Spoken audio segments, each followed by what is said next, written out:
काशीपुर में भाजपा की अहम बैठक के दौरान उस समय सियासी माहौल गर्मा गया जब गदरपुर से विधायक और पूर्व मंत्री अरविंद पांडे ने बड़ा बयान दे दिया।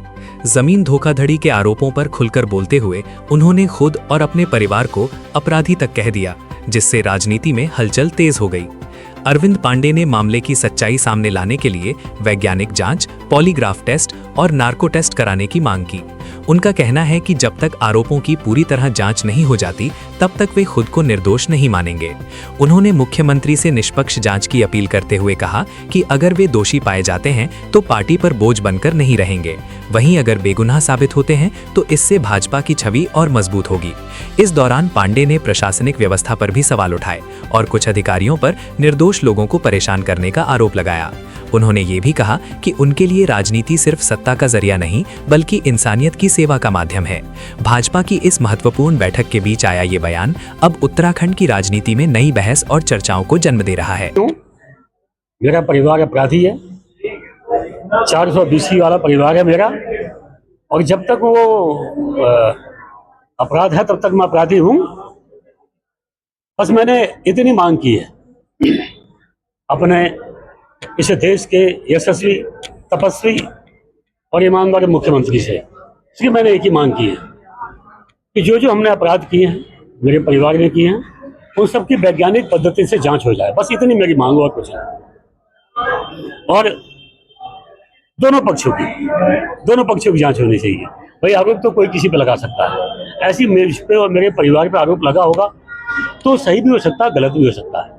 इसीलिए दोनों पक्ष, एक तो अपराधी हम लोग हो गए जिन पे आरोप लगा है, और जिन्होंने आरोप लगाया है हो सकता है वो सही हो, लेकिन मैं एक ही मांग करता हूं कि दोनों पक्षों की पॉलीग्राफ टेस्ट होनी चाहिए, नार्कोटिक टेस्ट होनी चाहिए। ये हमारी पार्टी के लिए भी ठीक है ना। बात अरविंद पांडे की नहीं है। अगर जो अरविंद पांडे के परिवार पे आरोप लगता है तो मैं बीजेपी के विधायक भी तो हूँ, मेरी पार्टी पे भी तो कहीं ना कहीं धब्बा लगता है। इसीलिए वैज्ञानिक पद्धति की जांच होगी। मैं साफ सुथरा पाया जाऊंगा तो मेरी पार्टी के सम्मान बढ़ेगा, और मैं बेदाग, मानो मैं दागदार हो गया तो मैं पार्टी पे बोझ क्यों बनूं? सर, पिछले 2-3 महीने से ही अरविंद पांडे के खिलाफ सारे मामले निकलकर सामने आ रहे हैं। क्या कारण मानते हैं कि मतलब इसके पहले कभी ऐसा कुछ नहीं हुआ? देखो भाई, हम राजनीति, 3 महीने के अंदर मैं राजनीति वाला कीड़ा मैं नहीं हूँ, मैं इंसान भी हूँ। और जब भ्रष्ट अधिकारियों की वजह से सुखवंत सिंह जैसा नौजवान जब अपनी जान को गंवाएगा तो कोई नेता निकल के आए ना आए। और आज के जमाने के जो नेता लोग हैं ना, इन लोगों को 500 साल जीना है। मैं तो कम टाइम के लिए जीने आया हूँ, लेकिन जो इंसानियत का फर्ज है, जब सुखवंत सिंह जैसा व्यक्ति अधिकारियों की गलत नीति की वजह से, अधिकारियों की बहुत ईमानदार जो छवि आजकल, ऐसी छवि की वजह से जब नौजवान कोई आत्महत्या करेगा तो अरविंद पांडे उसके परिवार के साथ खड़ा मिलेगा।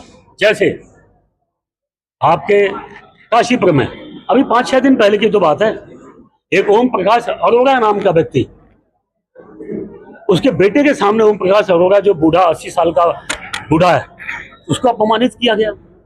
बाप के सामने बेटे का अपमान किया गया, और वो व्यक्ति, उसके बेटे ने थाने में मुकदमा लिखवाया कि इस अपमान की वजह से अगर जो मेरे परिवार में कोई घटना घटती है तो प्रशासन की जिम्मेवारी होगी। और ओम प्रकाश अरोड़ा की मौत हो गई दूसरे दिन। कौन है जिम्मेदार इसका? भाई कौन है जिम्मेवार? क्या वोट लेना, नेता बनना, काला चश्मा लगा के चलना, क्या यही नेतागिरी की औकात बची है? तो ऐसी नेतागिरी नहीं चाहिए। मैं इंसान हूँ, कम टाइम के लिए जीने आया हूँ, लेकिन इंसानियत के साथ खड़ा मिलूंगा, कोई खड़ा हो या ना हो। और मैं संघ का स्वयंसेवक हूँ, बीजेपी का कार्यकर्ता हूँ। मैंने तो अपने जीवन में यही सीखा है और यही करूंगा, आगे भी करूंगा।